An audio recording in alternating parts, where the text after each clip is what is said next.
Oh no. Lee, yeah. Oh yeah, yeah. For tracks, obviously. On the lot. He became steel resistant.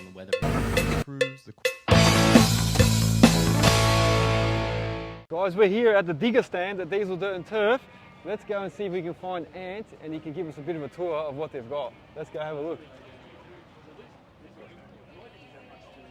How cool does their stand look, man? I love it. Got some of their new buckets and that. Ant, how you going, man? Good, mate. Yeah, good. Good to see you. So, yeah, too, man. Loving the shirts, mate. Yeah, mate. Party day today. Party day. You got the Hawaiian The theme? sun's out. Get the Hawaiian shirts out. That's it, man. That's it. So we're here at Diesel Dirt and Turf 2025. What have you got to show? A couple of exciting releases this year. We've added 2 more buckets to our X Series bucket that we released last year. So that's these, we had the larger volume buckets and the extra large.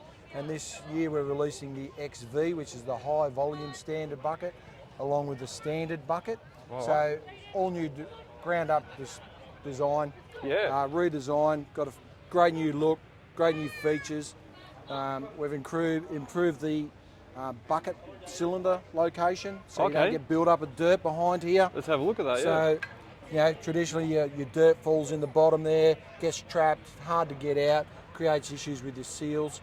It's an open end, so it just drops out. A couple of cutouts here can be used for lockdown or flushing out anything that might get caught in there. Very unlikely. Nice new grease points, so taking away the traditional spots of up here and down the bottom where they traditionally get knocked off.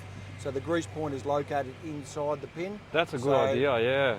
Push the grill forward, so there's this other pivot point in here. Okay. If you look there, or here. Oh, look on that side, yeah. Push the grill forward, so that's now not on the inside of the bucket, it's now protected, so you're not going to get any damage to that pin. Upgraded the clevis, the hinge. It's a cast steel design now, so we increase the strength in that rather than just a fabricated one, so we can really control the quality of the material in that. So, and then the all new look. So it opens further, it got better clamping. The top of the bucket here and here, that lines up with your floor, so it gives you a visual of when your floor's flat. Oh, so if you look at that while you're operating, you know that you're flat. Yeah, if that's like here, it's slightly back, so you know your tip's going to be up compared to your heel. When you get that flat, you know your floor's flat. So yeah, I like that. Yeah. Added in our standard high-vis hungry board or grill.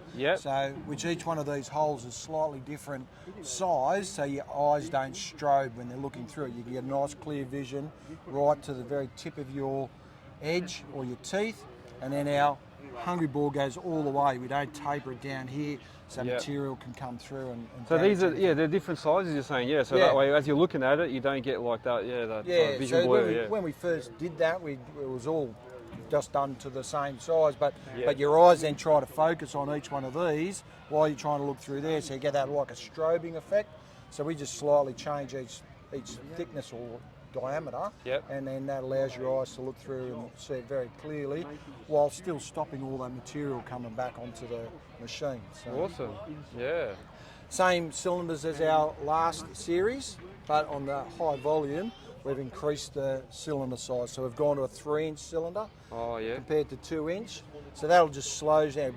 Bigger bucket, so you've got more weight, so they want to close quite quickly. You have to then put restrictors in and all those sorts of things. So you don't have to do that now with an increased size. Gives better clamping force and more control over your open and closing of your bucket. So awesome. Increase the size of the RHS at the back here to give it more strength, and down the bottom here some extra gussets. Same greasable points all in here. Same features as here with the hungry board, and it's a really great bucket. You know, buckets have been buckets for however long. We've all known what a bucket shape looks like, and they all look the same, whereas this has just been redeveloped from the ground up. So listening to the customers out there, what they want in the features of a bucket. So there you go, man. All right, so these are, did you say high volume, is it? High volume, standard volume, and then we've got down the end here, we've got the we'll go for a walk, the new power rake. So before we used to bring in a power rake from an American company. And we would make the mini version. They would make the larger volume, the 1800 and the 2 metre version. Yep. Whereas we've taken on and make it ourselves now, and done a lot more of features. You know, upgraded the arms here, so they're more heavy duty. They're solid wheels, foam filled, so you never get a puncture. It's electric over hydraulic for slewing. We've got dual cylinders, so it's nice and controlled for your slewing. You haven't got a single cylinder. You get fast one way, slow the other. Yeah. So it's a lot of control there. Big high flow motor in the end here, 6K motor, same as our high flow drives. Yep. So it allows you to put 230 litres in there. Got standard flow, it still operates on there nicely. Big heavy duty bearing at the other end here. Yep. Box ends that can be removed. Box ends can be stored up here. Carbide drum, so your teeth are carbide, so it's going to power through any of that sort of hard material. Yep. Floating frame, you can either have it in float for your undulating material. Oh, yeah. Or fix the frame if you want to Make it nice get a and nice flat, flat. yeah. So Yeah. it's basically a live dozer edge. You know, Yeah. same you do with a dozer edge. It's just turning up that soil, and then by setting this height here of your blade, sets the material that's going to pass over. So you can have chunky material or very fine material. Yeah, yeah. Cool. All right. Beautiful. And then you've got obviously the chain trenches on the display. Yeah, all our tried and tested materials. We've got the Bigfoot trencher, the high drive trencher, depending if you want a single spoil auger, double spoil auger. Yeah. We've got our PD30 HP. While it's not new, it's newish to the market. Yeah.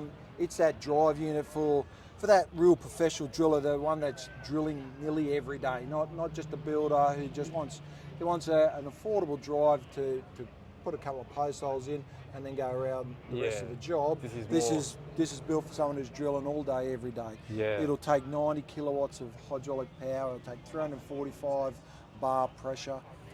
It's a radial piston motor, so very high efficiency, and we do that in a 30 version, an SD45 and an SD55. So Cool. 3 ton torque, 4 ton torque, or 5 ton torque. Excellent. All right, and then you've got a couple of things here. What's that, right? Yeah, we've got our slashers, grass slashers, just for your paddock work. Yeah. That sort of thing. They come in varying models for different machines. You know, if you've got your mini machine through to your high flow, heavy duty, they can fit on skid steers, telehandlers, excavators. We'll do a fixed frame, bolt-on frame, you name it. We've got an option for anyone's machine. Yeah. Rock bucket, so this is a 2-piece, so you've got your rock bucket for just sieving out any of that material, cleaning up around the job site. It'll take out all that debris and leave the soil.